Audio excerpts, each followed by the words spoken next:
Smirandasya Gananjana Shlakaya Chakshur Unmeditam Yena Tasmai Shigurue Namaha. Wait a second. Oh, there we go.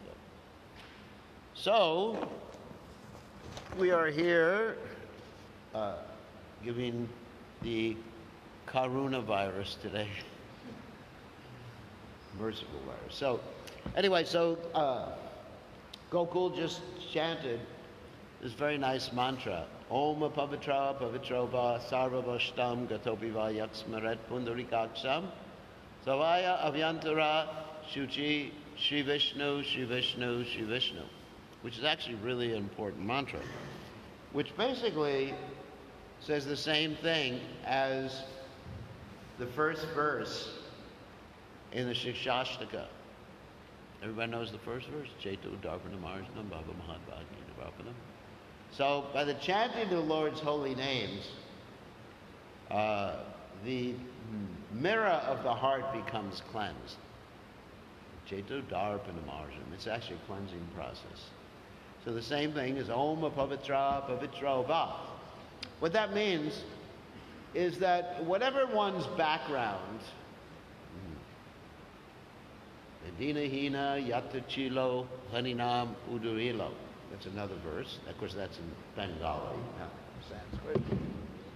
That whether one is fallen, whether one is elevated, whether one is a Brahman, Kshatriya, Vaishya, Shudra, Malecha, Yakshasa, Rakshasa, it doesn't matter. Yaksmaret Pundarikaksham. If one is able to remember the lotus-eyed Lord, Pundarikaksham,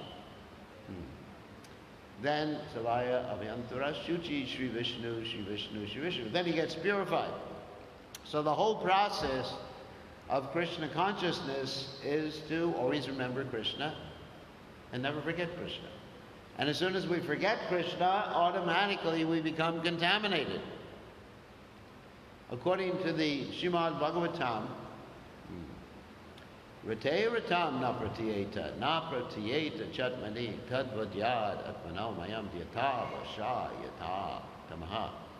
That if we don't remember Krishna, I'm paraphrasing, or we see anything separate from Krishna, that is Krishna's illusory energy, which is like a reflection that appears in darkness.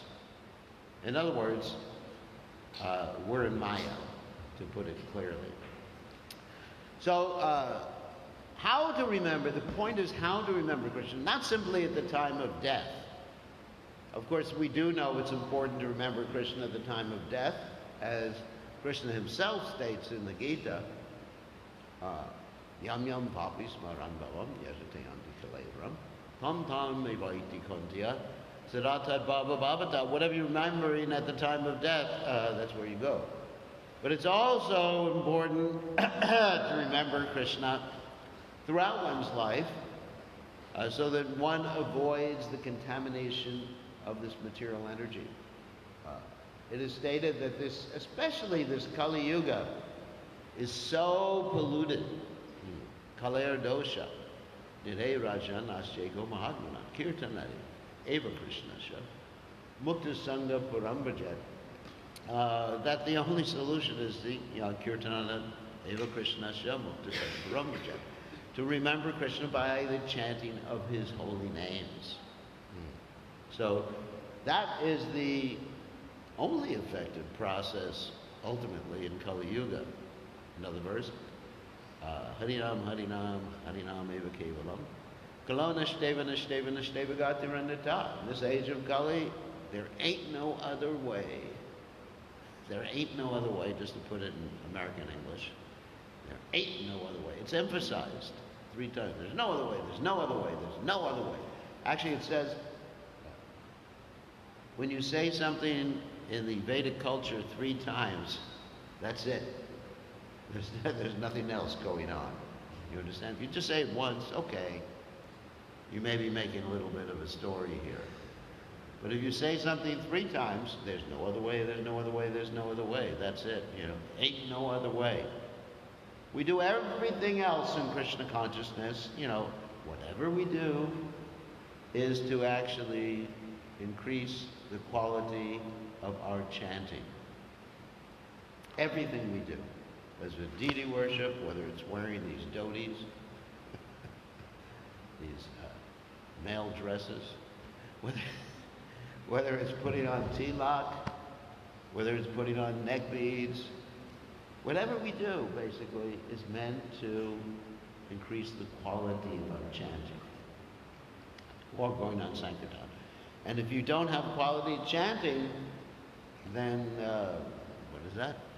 Not pariyad yadi ratim shama evahi kevalam. If you're not actually developing a taste for the holy name, Dharma Shwanashita Umsal Vishwaksheda Dasya, Not pariyad yadi ratim shama evahi kevalam, then you're basically spinning your wheels.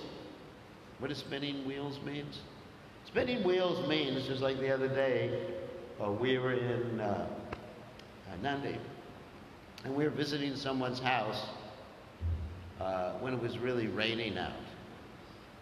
So trying to get out of the person's yard, we spun the wheels and destroyed his yard. He was pretty upset. He had nice grass and everything there, and we just left big ruts there. That's what I mean by spinning the wheels. So in other words, it's like another example given by Bhaktisiddhanta Saraswati Thakur. It's like leaving an anchor in the water, or on the under the water, and you're trying to row a boat. You're just like row your boat. You don't go anywhere. So that's what happens if we don't develop a taste, if we don't concentrate on the holy names, if we don't chant the holy names. What are we doing? If after 50 years in the Hare Krishna movement, your japa is still inattentive, you're thinking of other things, you better change. Anyway, excuse me. So, the process to remember Krishna and to chant the holy names nicely is called sadhana bhakti. It's interesting that when one takes initiation or one joins the Hare Krishna movement, whatever, one in one sense becomes a devotee, but in another sense doesn't become a devotee. And you say, that's a contradiction. Well, you become a devotee because you're aspiring devotee. And you don't become a devotee because the word devotee means someone who's completely devoted. Like Srila Prabhupada one time, when he got a letter from a devotee who called himself a devotee, Prabhupada said a devotee doesn't call himself a devotee. And actually Lord Chaitanya, devotee says he's aspiring. And Lord Chaitanya said, if I thought I had devotion, if I had devotion, I would not be able to live in this world. Certainly we can say we don't have much devotion, because if you had devotion, every time you chant Hare Krishna, you would feel tears coming into your eyes. And you're not feeling tears now, except due to anxiety over the coronavirus. It's the only time you feel tears, or if your girlfriend or boyfriend left you, you feel tears. Or if you're a baby, you feel tears. So certainly we understand, according to Bhagavatam, that our heart is steel-framed. So we have to work on developing an attachment for the names. And to work on developing attachment for the names, of course, this leads to the traditional description of the 10 offenses. It's all an introduction to that. We have to understand what to avoid. So in any endeavor, there are positive and negative injunctions. Things you don't do, and things you do. Isn't it? So, just like if you're flying an airplane, with not many airplanes flying now, but anyway, if you're flying an airplane, you have to be attentive. So that's a positive. And a negative is, don't drink before you fly an airplane. No, actually you have to follow at least 2 of the regular principles. Or maybe one of the regular principles, whatever. So there's a positive and negative injunction. And so in the same way, to become Krishna conscious, we have these negative injunctions first, which are the 10 offenses to be avoided. And the 10 offenses appear to be negative, but we can actually take them in a positive way. Sometimes we have to do things that appear very restrictive, right? Like Prabhupada talked about his godbrother who went to preach in the UK, and he was preaching to the Marquis or Lord Jetland or something like that. And Lord Jetland said that he wanted to become a Brahmin. And Prabhupada's godbrother said, therefore you have to follow the 4 regulative principles. And Lord Jetland said, impossible. So it appears like we're asking people to do something negative, austerities, difficult to be Krishna conscious.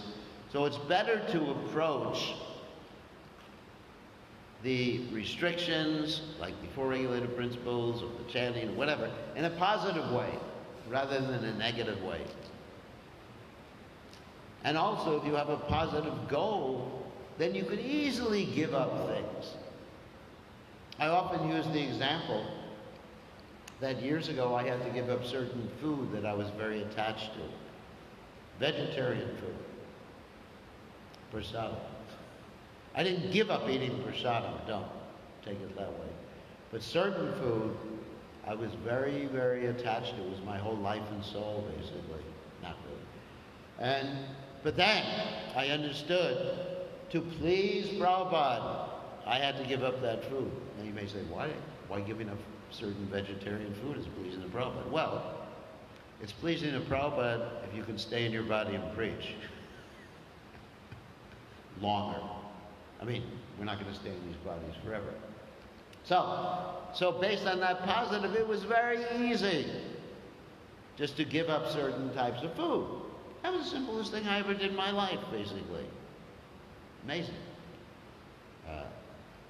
And you see in the material world, the people are trying to give up things based on a negative.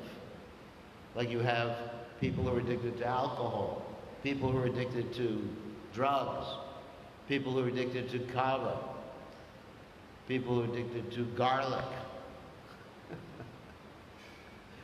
And they can't do it. They just can't give it up. Or even here in our temple, devotees are addicted to too much salt.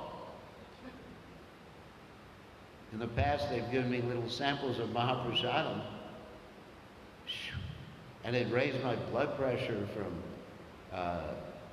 110/70 to 2,000 over, not really, just taking a little bit. And I'm just wondering how these devotees don't explode out of the top of their heads from high blood pressure. Of course, that's one of the main diseases here. So anyway,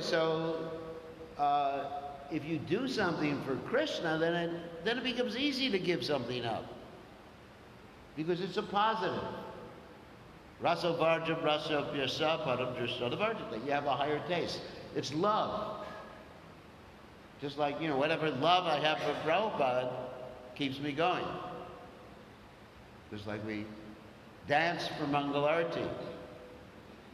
It's not that every morning the body feels like as light as a feather. Sometimes it feels as heavy as Kumbhakarna. Isn't it? It's not, what can I say? But we do it because of love. So this is the Bhakti Yoga. So we do things out of love. So anyway, let's talk about the 10 offenses. We'll try to put them in a positive way. First offense, of course, is to blaspheme the devotee of the Lord who've dedicated their lives to propagating the holy name of the Lord. Positive way is serve the devotees of the Lord who've dedicated their lives propagating the holy name of the Lord. Very easy. Don't just be neutral. We're not meant for Shanta Ras. Devotees are meant for Dasha, Sakya, Vatsalya, Madhurya. Don't jump to Madhurya right now. Just stay at Dasha Ras, please.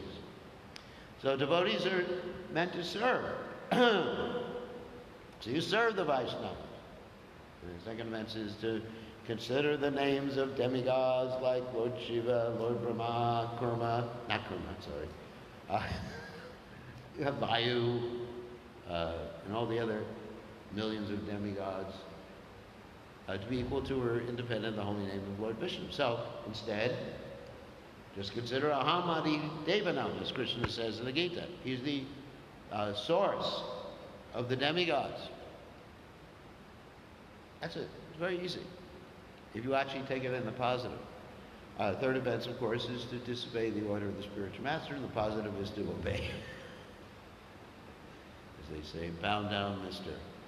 So, none of you know that song. No.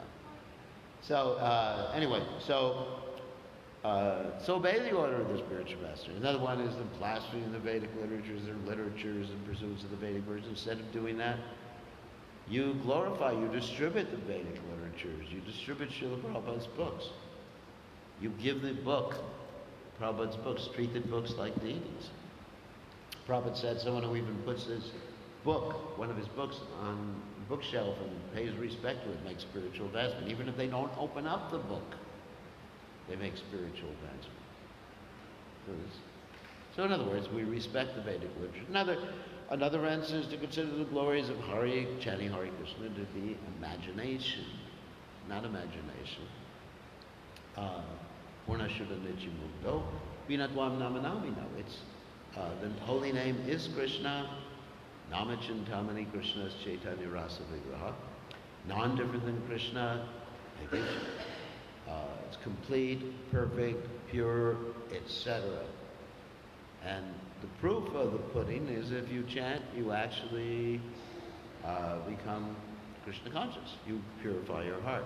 And that's been my experience over all these years. I can't say my heart is purified, but I will say that I've experienced the potency of the holy name.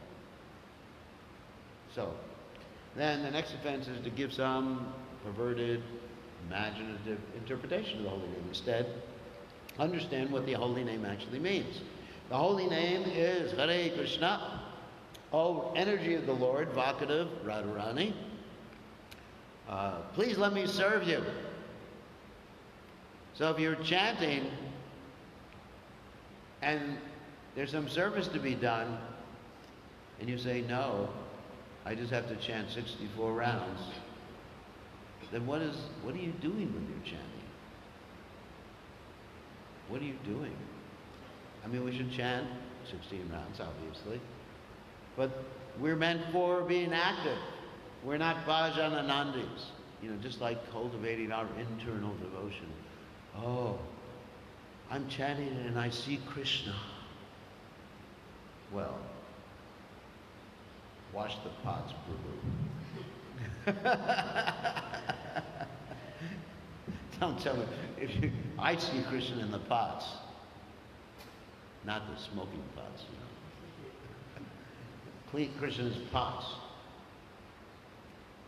Dress the deities. No, I'm in ecstasy. I'm chanting. You rascal. Do something. Chanting, you're asking for service, then take the service. This whole Bhajananandi thing, it's not our process. Whatever service, we should be ready to do whatever service Krishna wants. In Spanish, I don't know if you have this word in your country, there's this word para todos. You have that word? Which means ready to do anything Krishna wants. We once had a person, not my mantra, but a person from South America who was a very sophisticated person. And she was educated, highly educated, and thinking, I'm too good to do this menial service the devotees do. I will worship the deities, but cleaning, that's for a paratodos. That's for one who's just, Shudra. But, Hare Krishna, Anyway, I was never able to convince her, unfortunately. I had one devotee like that I was trying to convince. I dumped some concrete on his head to try to convince him, but that didn't work either. So, just like myself, when it came time and necessity, I engaged in building a building. As a sannyasi, I wasn't too puffed up. I'm a little puffed up, not too puffed up. But I was laying blocks. I was sanding wood. I was chopping down trees. You know, someone says, oh, you're meant for chanting. And I also preached. Every morning I was preaching too. It's not that I became a worker and I stopped chanting and stopped preaching. Like Prabhupada said, in the morning you give the class, you go to class, you chant. In the afternoon you go to the bank. Prabhupada said that about himself. Not that all of you should go to the bank every afternoon, because you probably have no money now with the situation here in Fiji. But in any case, that's the meaning of the Hare Krishna mantra. Oh, energy of the Lord. And you're crying out, let me serve you. Let me serve the mission of my spiritual master. And you're saying no. And that's an offense. That's an offense on chanting right there. Because you're giving another meaning to the holy name. That I should just get into the nectar. You know, I had one devotee tell me, I'm a nectar hound. I don't know if you know what that means, hound. Hound means like a dog, but anyway. That means I'm always looking for the nectar. Well, we should be looking for the service. And that's the nectar. My nectar is if Prabhupada smiles and pleased. That's the nectar. Other things, you know, whether I feel ecstasy or not, is not important. So, anyway, preaching to the choir, as they say. So, then the next offense is to consider chanting to be like a karma kanja activity in the, Vedic, commit sins, sorry. Commit sins, the seventh offense is commit sins on the strength of chanting. That is, if you're chanting, don't take kava, please. Even though more people would come to the Hare Krishna temple if you had kava, right? If we advertised Sunday feast with kava, we'd have people lined up down the street coming to chant Hare Krishna. So don't commit offenses on the strength of chant. And chanting gets rid of bad karma, but don't think that you could keep doing bad karmic things and chanting. It doesn't work like that. Next offense is to consider the glories of chanting to be like a ritualistic activity, karma kanja activity. We have so many rituals. We wear dhotis, we wear tilak, we wear this. We have our Hare Krishna handshake, high five. But this is just a ritual. And the chanting is transcendental. Why? It's both the sadhana and the sajja. Many other things are the sadhana, but they're not the sajja. Like wearing a dhoti, you know, helps us remember Krishna. It's part of the sadhana for many of us. For some people, wearing pants is part of the sadhana. Like Adi Purusha there is part of his sadhana. But not essential. But sajja means goal. So the chanting is both the process and the goal of Krishna consciousness. When you go back to Godhead, you don't say, oh, thank God I don't have to chant those rounds anymore. I'm back with Krishna, you know. Phew. Just want to dance and hear the flute all day long. Krishna, wow, this is a song. Hey, Mr. Flute Man, play a song for me. You know that song? Yeah, it's tambourine anyway. You should chant that tonight. Hey, Mr. Flute Man, play a song for me. Anyway, so therefore, yes, we're serving Krishna. So anyway, so we're talking about the rituals, and then and the next offense is to instruct the people who are faithless about chanting Hare Krishna, and the positive is we understand how to give everyone Krishna according to time, place, and circumstance. Like if you're preaching in the Western world, there's a particular type of preaching you do, right? Hari Purush. And if you're preaching in China, then you can preach differently in China. In China, they actually chant Hare Krishna with Chinese instruments, and they eat with chopsticks. You may say, oh, chopsticks, that's not Krishna conscious. Why not? What's wrong with chopsticks? I mean, I couldn't use them. I tried and everything fell out. I'd lose a lot of weight if I tried to eat with chopsticks. But what's wrong? You know, so you understand? So you have to apply Krishna consciousness according to time, place, and circumstance. And that's why they wrote it very successful in China. And so finally, the final one says, not have complete faith in the chanting of the holy names, maintain material attachments, even after understanding so many instructions in the matter. So the positive of that is we gain faith by proper association. We associate with those who have faith, watch them, perceive them, and worship them, and then we get faith.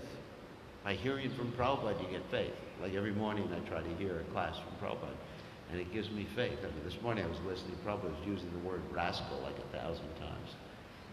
That was one of Prabhupada's favorite words. I guess if you look it up in the database, it would have the most hits. Rascal, rascal. Prabhupada was talking about rascal education this morning in the class. And then also Bhaktivinoda Thakur says there's like an 11th offense, but it's really the overriding offense to be inattentive while chanting. Because if one's attentive, one won't commit the other offenses. So be attentive. How do you be attentive? Have a sankalpa, have a reason for chanting. Not just that I have to chant, but I'm chanting for some person, some benefit, some spiritual benefit. To please Krishna, for the benefit of my children.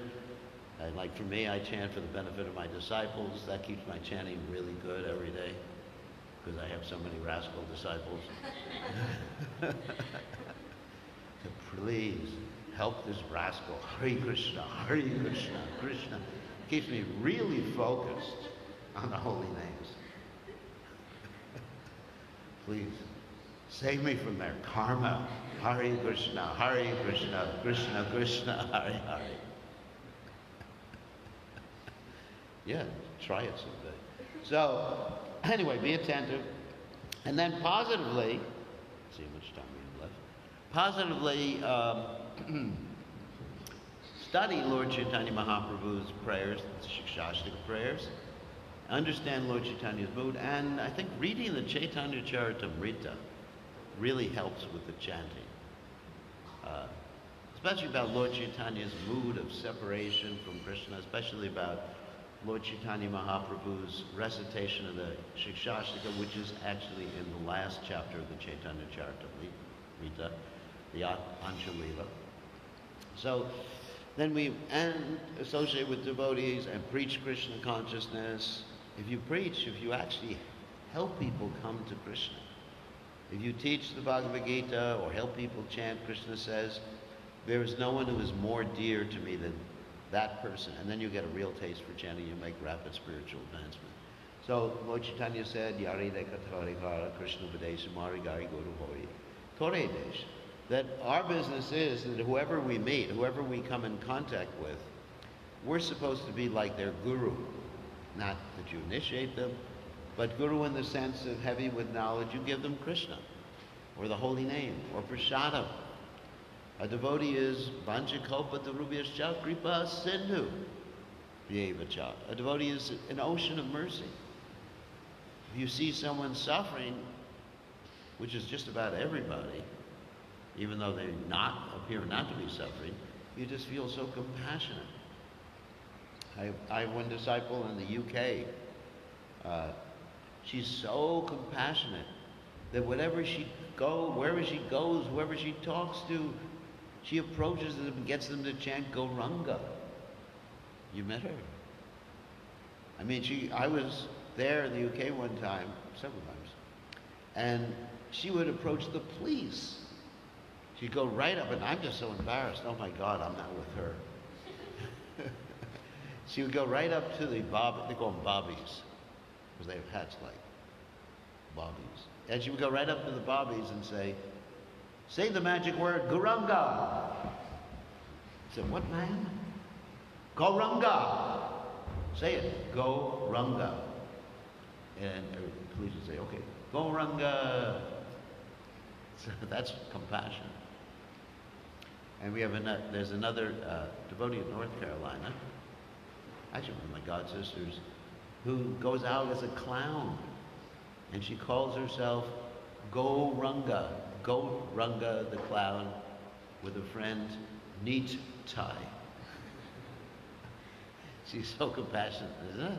So devotees should be like that. I mean, whatever you have to do, get people to chant Gauranga Balite Habe, Whatever you have to do, or Hare Krishna, or Ram, Sita Ram. Because being initiated, Krishna is actually giving you the potency to give others the holy name. That's one advantage of initiation. You're actually empowered to give the Shuddha Nam. If you follow strictly, you're empowered to give the Shuddha Nam to others. It's very ecstatic. You're empowered. Let the force be with you. It's true.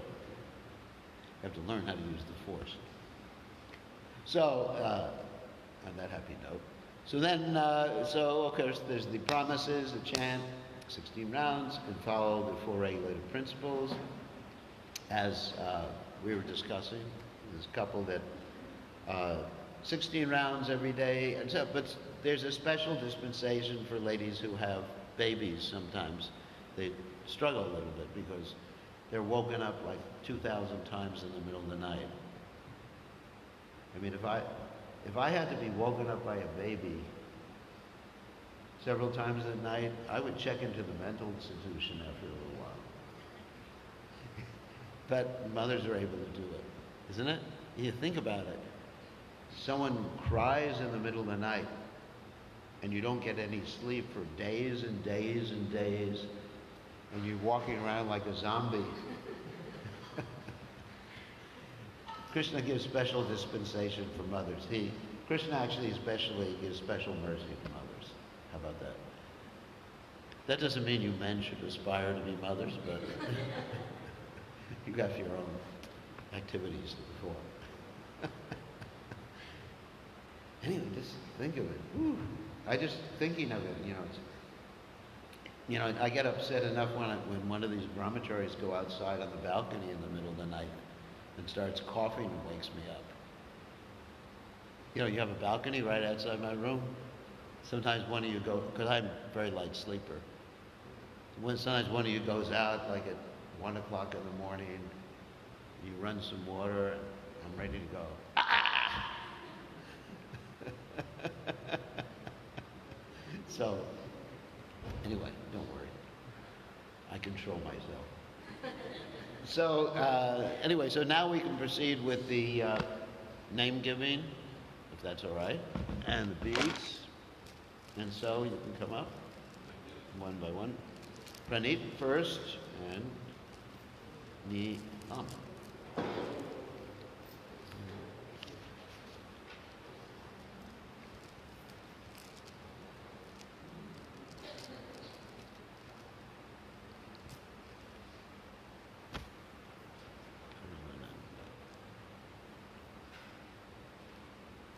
First you offer obeisance to Prabhupada, and I know the deities are closed, but picture the deities in your mind. I think a mother has the hardest service, isn't it? I mean, my life's easy, I just eat prasadam. I have devotees fanning me with a peacock fan all day long, feeding me grapes. My life is an easy life. But when a mother has children, it's very hard, isn't it? We should respect.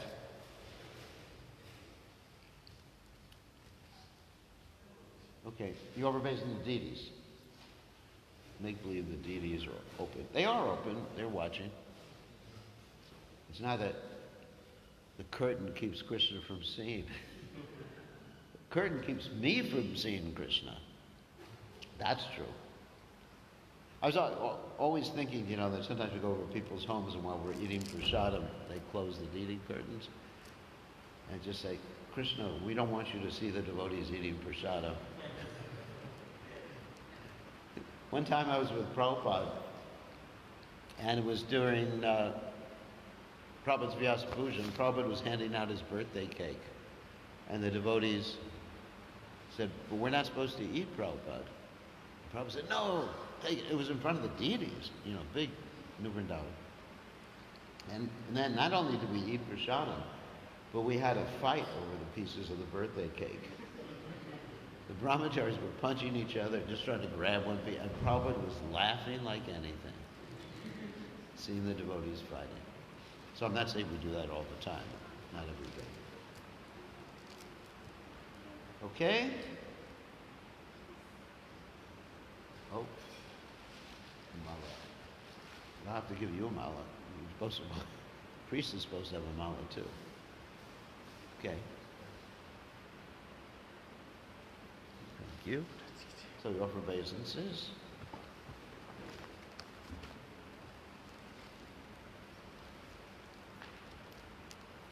So, what are the four regular principles?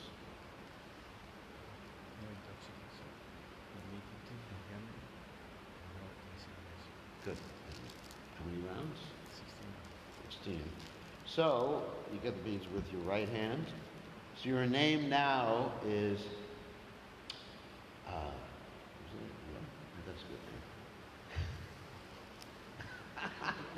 One time I was with Prabhupada and Prabhupada pulled the beads back from somebody.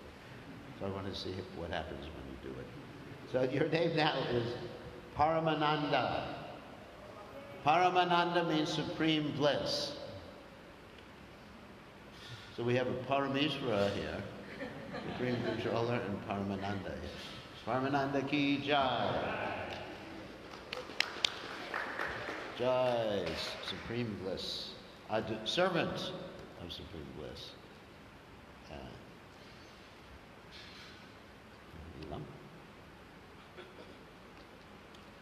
So, what are the four regular principles?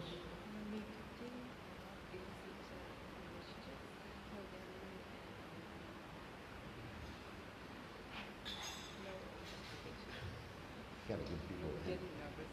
That's all right. And 16 rounds, but Krishna has some. But Krishna, anyway, if the baby's waking you up all night, be practical. Just be practical. So your beads with your right hand, and your name is a very special name. It's actually similar to your name. It's the name of Radharani.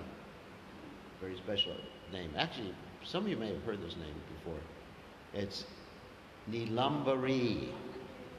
Nilambari. You know what that means? Does anyone know what Nilambari means? Nilambari Devi Dasi Ki Jai. Do you know what it means?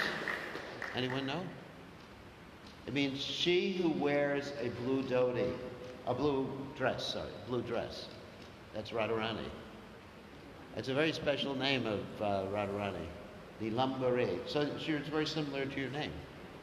So easy to remember. Nilambari Devi Dasi Ki Jai. Because Radharani is always wearing a blue cloth. Why is she wearing a blue cloth? Does anyone know?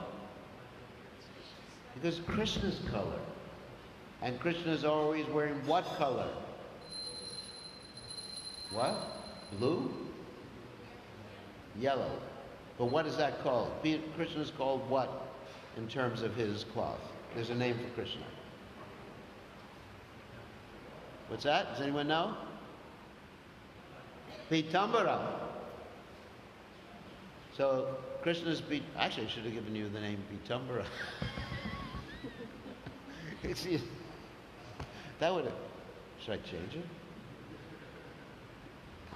No, I like your name. Anyway, so Krishna's Pitambara and Radharani's Nilambari. It's a beautiful name, actually. Don't they give children that name sometimes? Nilambari? Here, no. No. In India, it's a name. Anyway, this is not India. I realize that. Okay.